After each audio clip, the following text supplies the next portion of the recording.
Hello, my friend, and welcome. Last night I had a dream about creating a video explaining the analogy of the very common popular analogy of explaining consciousness, our true nature, our true self, with a projection screen, a movie screen. Now, this is something that Ramana Maharshi has used quite frequently in explaining what consciousness is, giving you the feeling of what consciousness is. And many other people have done this before him after the movies were created, the projection screen was created. It's a fairly common analogy, and you've probably heard it yourself. If not, you're in for a treat. And if you have, maybe this will help explain it even better. Because in the dream, I realized, that I could use video to help with this explanation, as you'll see. So you're aware, if you've ever been to a movie, that there's a screen, there's a big white screen. And before the movie starts, you can see the screen. And then when the lights dim down and the movie is projected on the screen, you see different images and hear sounds and all these things going on, and you lose your attention to the screen. Your attention is no longer on the screen, it's on the images. Of course, you paid to go to the movie. You're not going to spend all your time looking at the screen behind the images, even though it's harder to see because of the images projected onto it. You're looking at the images. That's where the action is. That's where the story is. That's where everything that's going on, that's what you pay to see. And so, as Ramana and many other people have expressed, this is a wonderful analogy for consciousness. Consciousness is the clear white screen. Consciousness is the clear white screen. All the images that appear on it are not consciousness. They're not the screen. They're images reflected onto it, projected onto it, right? And the screen is not affected by those images at all, is it? If in the movie a fire breaks out and everything is burning up and people are on fire and buildings are on fire and fire is raging through the forest and there's this huge fire, when the movie's over and the lights come up, you see the screen is not burnt at all. Nothing has happened to it. You may see a movie where there's a flood and everything's underwater, everything's wet. This huge flood, everything is soaking wet. But when the lights come up and you see the screen, it's not wet. It has not been touched by these images of water, of fire, of anything. Explosions can happen, but the screen is not damaged by the explosions of the images projected on it. It's completely untouched. And this is the same for consciousness, for our true nature, for our awareness. Nothing in this world affects our true nature. It's completely free of everything that happens. This is a wonderful experience to have when you realize and experience your true nature, that whether this particular body has gone through many traumas in its relatively long life or short life compared to consciousness, but it's gone through many pains and traumas and different experiences and emotional experiences and all kinds of things that could be damaging to it. But none of this has affected consciousness in any way. And when you experience this, you realize that nothing in the future ever will. Because if this body has been affected by a lot of trauma, and it has, many people's bodies have been, then if that isn't affecting consciousness at all in any way, in the slightest way, not even the tiniest bit, no effect, then nothing in the future will affect it. Not death, nothing. Consciousness remains pure as it is always, just like that movie screen. None of those projected images can affect that movie screen, and nothing that happens to this body, in this life, to this world can affect consciousness, our true nature. It's always free and undisturbed and unchanging. It remains always as it is. Now, right now, you're looking at, you could call this a projected image, this body. You're hearing the sound of this voice.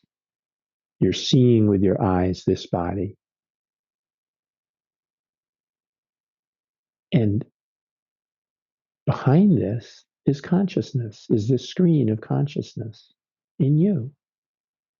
Your awareness of this body, your awareness of the sound of this voice. And when attention moves back to that screen of consciousness that is untouched and unaffected by this body or this voice, it remains always as it is. And this is all my teaching is only pointing to this one thing, your true nature. So if your attention moves back to this, to your true nature, then this image of this person, this body, this form will begin to fade. And your attention will focus more on the awareness that's aware of it. The awareness that's aware of this voice. The meaning of these words, the sound of the voice, and the meaning of these words will begin to fade as attention goes back to the awareness of, goes back to that clear, pure movie screen that everything appears on, everything that we see.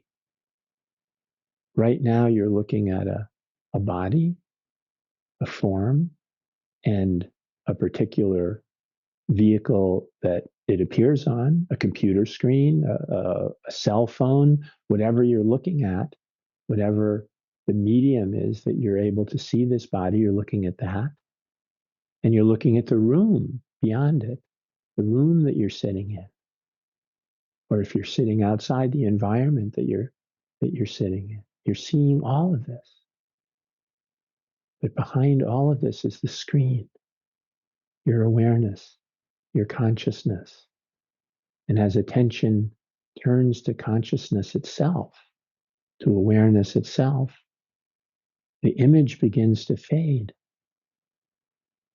Your focus on it begins to soften as your attention turns in, and the screen begins to appear. Your awareness, your consciousness, your true self begins to appear, arise as you. Your being itself becomes more important than what you're seeing, what you're hearing, what you're thinking. Because all these things appear on this screen. Your thoughts appear on the screen. Your feelings appear on the screen. Your senses appear on the screen. All of these things are not you. You are the consciousness and awareness of all of it. Now, when you're in a movie theater, all the lights dim down so that you can see the images on the screen very clearly, and you don't see the screen anymore. But if that same movie was projected outside during the day in the sunlight, you would still see the screen and the images would be very faint. You wouldn't see them nearly as clearly as you do in a movie theater or in your room with, your computer or whatever you're watching or a television set. The images would be much more faint, and you would be able to see through the images the screen that they're projected on because of the sunlight, because of the brightness of the room and the sunlight. Just as if you were in the movie theater and they kept the lights on full during the time and even shown spotlights on the screen, you wouldn't be able to see the images as clearly. And as your attention turns to consciousness, to your true nature, as it turns in, as you take that backward step, as Adyashanti called it, that backward step into your true nature, then the same thing happens with what you see. It softens. It's not as distinct. It's not as sharp. Your interest fades from that as it turns in to the awareness, to the consciousness that's aware of these images, as that becomes more important.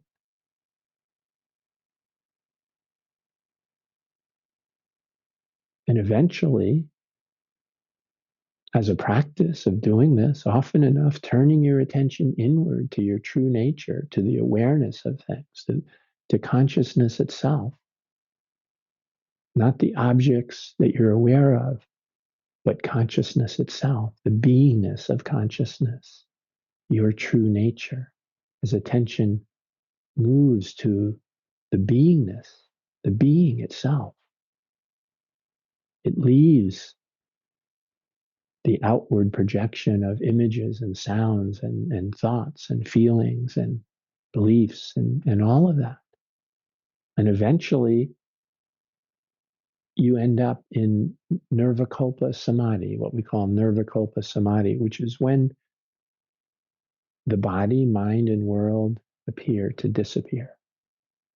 There's so little interest on it, and all interest is placed on the self, on consciousness, on your true nature, on the movie screen.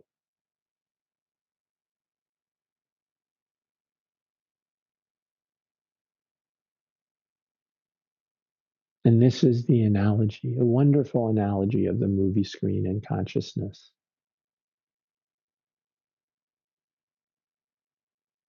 I hope this resonates with you, and you can do this practice of turning your attention inward, not to your thoughts, not to your body's senses, sight, touch, taste, seeing, hearing, not to that. You leave that alone. All your thoughts and beliefs and practices, you leave that alone and turn your attention in to what's aware of all this.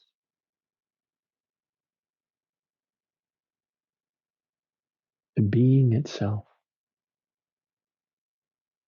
You cannot see consciousness the way you can see a movie screen because you, in fact, are the movie screen. You are consciousness. So you cannot hold it outside of yourself to look at it. You can only be it because you are it. But that's the awareness of it. That's what you turn your attention to, the very being of that. And as you do that, the objects of awareness, the objects of consciousness, the things that you perceive fade, and you experience your true self. You realize your true nature as being itself, as consciousness itself. Thank you, my friend. I hope this is useful to you. And I hope you will do this practice, do this gazing practice. There will be other videos specifically with this transmission and this gazing practice. This analogy is just a way of describing it so that your mind can understand it, and then you can let that understanding go. Let those thoughts go. You don't need to understand it. You just need to be it. And you already are always this.